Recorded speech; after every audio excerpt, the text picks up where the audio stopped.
یہ بات ہے اس وقت کی جب مدینہ کی فضاؤں میں ایک ایسی خاموشی چھا گئی جو طوفان سے پہلے کی ہوتی ہے۔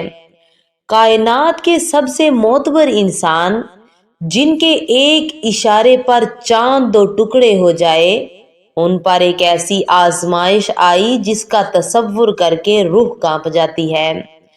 دنیا دیکھ رہی تھی کہ اللہ کے محبوب صلی اللہ علیہ وسلم کی طبیعت بوجھل ہے، مگر کوئی نہیں جانتا تھا کہ پردہ غیب کے پیچھے کیا ہو رہا ہے۔ یہ کوئی عام کمزوری نہیں تھی، یہ ایک تاریک اور شیطانی حملہ تھا جسے دنیا کالا جادو کہتی ہے۔ ایک پرانے کنویں کی تہ میں ایک پتھر کے نیچے دبائی گئی وہ 11 گرہیں اور ہر گرہ میں بندھا ایک زہریلا دم۔ آخر اس جادو کا مقصد کیا تھا؟ اور پھر عرش سے وہ کون سے الفاظ اترے جس نے ابلیس کے قلعے مسمار کر دیے؟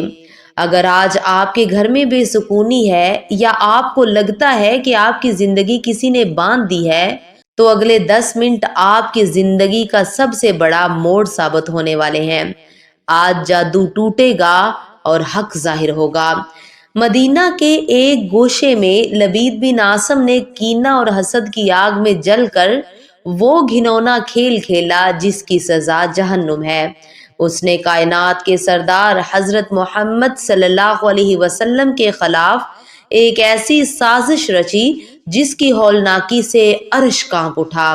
اس نے آپ صلی اللہ علیہ وسلم کے موئے مبارک حاصل کیے اور ایک پرانے کنویں زروان کی تہ میں ایک پتھر کے نیچے وہ جادو دبا دیا۔ 11 گرہیں اور ہر گرہ میں ایک زہریلا دم۔ آپ صلی اللہ علیہ وسلم پر اس کا یہ اثر ہوا کہ آپ کو محسوس ہوتا جیسے کوئی کام کر لیا ہے مگر وہ نہ کیا ہوتا۔ ذرا سوچئے، وہ ہستی جو جبرائیل علیہ السلام سے کلام کرتی ہے، اسے ایک کم ظرف جادوگر نے پریشان کرنے کی کوشش کی۔ کیوں؟ تاکہ رہتی دنیا تک انسانوں کو یہ سبق مل سکے کہ جب دشمن نظر نہ آنے والا ہو، جب وار روح پر ہو، تو اس کا علاج کسی انسان کے پاس نہیں، صرف عرش والے کے پاس ہے۔ صحیح بخاری کی روایت ہے کہ آپ صلی اللہ علیہ وسلم کی طبیعت بوجھل رہنے لگی۔ پھر ایک رات اللہ تعالیٰ نے سچائی واضح کر دی۔ آپ نے خواب میں دیکھا کہ 2 فرشتے آئے، ایک آپ کے سر کی طرف بیٹھ گیا اور دوسرا پیروں کی طرف۔ ایک نے پوچھا، انہیں کیا ہوا ہے؟ دوسرے نے جواب دیا، ان پر سحر کیا گیا ہے۔ پوچھا گیا، کس نے کیا؟ جواب ملا، لبید بن عاصم یہودی نے۔ پوچھا گیا، کس چیز میں کیا؟ جواب آیا، کنگھی اور بالوں میں، جو کہ ایک کھجور کے خوشے کے غلاف میں رکھ کر زروان نامی کنویں کی تہ میں ایک پتھر کے نیچے دبا دیے گئے ہیں۔ کنواں، پتھر، بال اور وہ 11 گرہیں۔ لیکن اب سوال یہ تھا کہ ان گرہوں کو کھولے گا کون؟ وہ جادو کیسے کٹے گا؟ ذرا تصور کیجئے، وہ بال جنہیں صحابہ زمین پر نہیں گرنے دیتے تھے، ان پر 11 گرہیں لگا کر جادو کیا گیا۔ پھر اللہ تعالیٰ نے جبرائیل علیہ السلام کو بھیجا، لیکن جبرائیل اکیلے نہیں آئے، وہ اپنے ساتھ کائنات کی سب سے بڑی کیمیکل ری ایکشن سے زیادہ طاقتور 2 صورتیں لے کر آئے، سورۃ الفلق اور سورۃ الناس۔ پہلا حکم آیا، قل اعوذ برب الفلق، کہہ دو میں پناہ مانگتا ہوں فلک کے رب کی۔ فلک کیا ہے؟ یہ وہ روشنی ہے جو رات کا سینہ چاک کر کے نکلتی ہے۔ یہ کائنات کا پہلا سچ ہے کہ چاہے اندھیرا کتنا ہی گہرا کیوں نہ ہو، اللہ کی ایک کن سے اجالا ہو کر رہتا ہے۔ اس صورت میں ہم نے اللہ سے کیا مانگا؟ ہم نے کہا، اے اللہ، مجھے ہر اس چیز کے شر سے بچا جو تو نے پیدا کی ہے، مجھے اندھیری رات کے شر سے بچا جب وہ چھا جائے، اور سب سے اہم، وَمِن شَرِّ النَّفَّاثَاتِ فِی الْعُقَدِ، اور ان جادوگرنیوں کے شر سے جو گرہوں میں پھونکے مارتی ہیں۔ یہ وہ لمحہ تھا جب آپ صلی اللہ علیہ وسلم نے پہلی آیت پڑھی اور پہلی گرہ ٹوٹ گئی۔ ایک عجیب سا سکون بدن میں اترنے لگا۔ دوسری آیت، دوسری گرہ، یہ صرف لفظ نہیں تھے، یہ اللہ کے وہ تیر تھے جو براہ راست شیطان کے سینے میں پیوست ہو رہے تھے۔ کیا آپ جانتے ہیں حسد کرنے والے کی ایک نظر آپ کے ہنستے بستے گھر کو راکھ کر سکتی ہے؟ سورہ فلق اس آگ پر ٹھنڈا پانی ہے۔ جادو تو ٹوٹ گیا، لیکن انسان کے اندر کا ڈر کیسے ختم ہو؟ اس کے لیے سورۃ الناس اتاری گئی۔ قل اعوذ برب الناس، ملک الناس، الہ الناس۔ یہاں اللہ تعالیٰ نے اپنی 3 عظیم صفات کا واسطہ دیا، ربوبیت، بادشاہت اور الوہیت کا۔ کیوں؟ تاکہ ہم اس دشمن سے بچ سکیں جو ہمیں نظر نہیں آتا۔ کتنی بار ایسا ہوا ہے کہ آپ اکیلے بیٹھے ہوں اور آپ کے دل میں خودکشی کا خیال آئے؟ کتنی بار ایسا ہوا کہ آپ کو لگے کہ آپ کا کوئی نہیں ہے؟ یہ خناس وہ شیطان ہے جو آپ کی شہرک کے پاس بیٹھ کر آپ کو اللہ سے مایوس کرتا ہے۔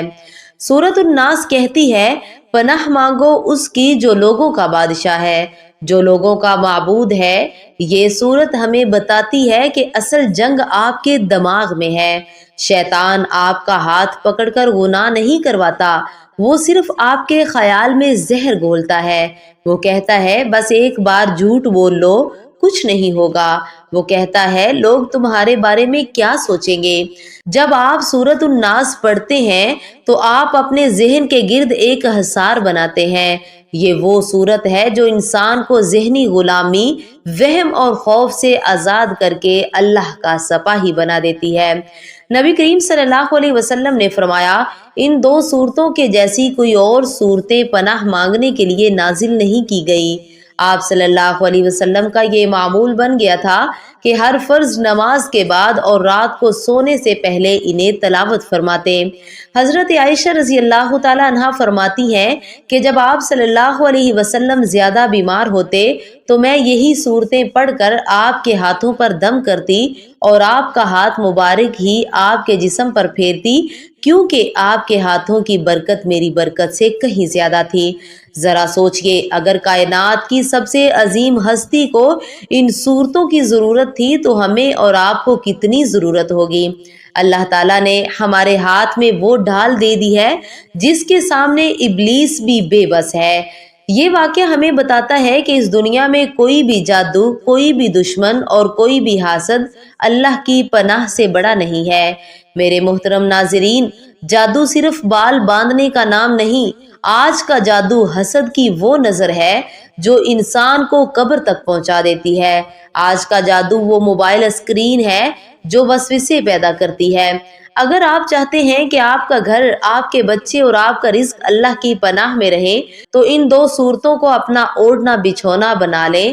اللہ کے کلام پر ایسا یقین رکھیں کہ پہاڑ اپنی جگہ سے ہل جائے مگر آپ کا توکل نہ ہلے۔ اگر آج آپ یہ ویڈیو دیکھ رہے ہیں تو یاد رکھیے، یہ اتفاق نہیں ہے۔